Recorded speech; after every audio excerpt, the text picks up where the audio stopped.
अस्सलाम वालेकुम नाजरीन, आज हम बात करेंगे ड्रामा मेरी ज़िंदगी है तू की किस्त 14 की। एक ऐसी किस्त जो बज़ाहिर खामोश है मगर अपने अंदर बहुत से तूफान छुपाए हुए है। ये किस्त रिश्तों, बदलते रवैयों और दिल के फैसलों को बहुत गहराई के साथ सामने लाती है। किस्त का आगाज एक संजीदा और बोझिल माहौल से होता है। आयरा अपने कमरे में बैठी होती है, सोचों में गुम, जैसे कोई फैसला इसका इंतजार कर रहा हो। घर में शादी की बातें बार बार दोहराई जा रही हैं, मगर आयरा का दिल किसी और से धड़क रहा होता है।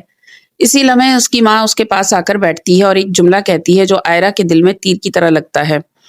वो कहती है कि जो इंसान बार बार बदलता है उसकी सबसे बड़ी खामी यही होती है कि वो हर वक्त बदलता रहता है। ये बात सिर्फ नसीहत नहीं होती बल्कि एक वार्निंग भी होती है। आयरा खामोश रहती है, मगर उसकी आंखों की नमी साफ बता देती है कि वो इस बात से कितनी टूट चुकी है। आयरा के लिए ये लम्हा बहुत मुश्किल होता है क्योंकि वो जानती है कि कामयार बदल रहा है, मगर वो ये बात को समझा नहीं सकती। इसकी खामोशी इसकी कमजोरी नहीं बल्कि उसकी मजबूरी बन चुकी है। वो एक तरफ माँ बाप की रजा चाहती है और दूसरी तरफ अपने दिल को भी झुटलाना नहीं चाहती। दूसरी जानिब कामयार के घर का मंजर बिल्कुल मुख्तलिफ मगर इतना ही मायनी खीस होता है।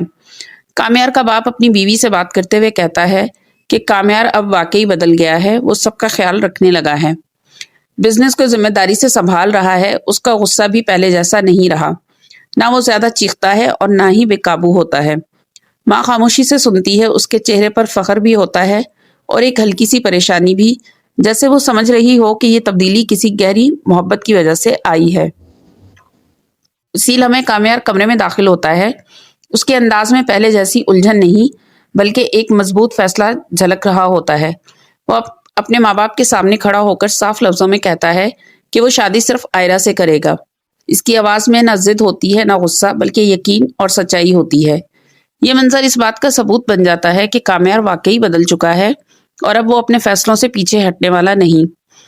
ये किस्त आयरा और कामयार दोनों की अंदरूनी जंग को बहुत खूबसूरती से दिखाती है।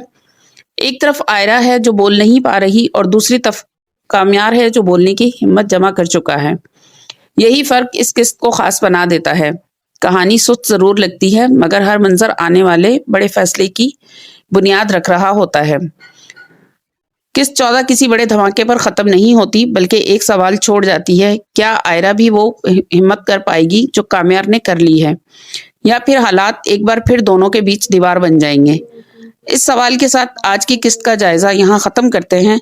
अगर आपको ये रिव्यू पसंद आया हो तो वीडियो को लाइक करें, चैनल को सब्सक्राइब करें और अपनी राय कमेंट्स में जरूर दें।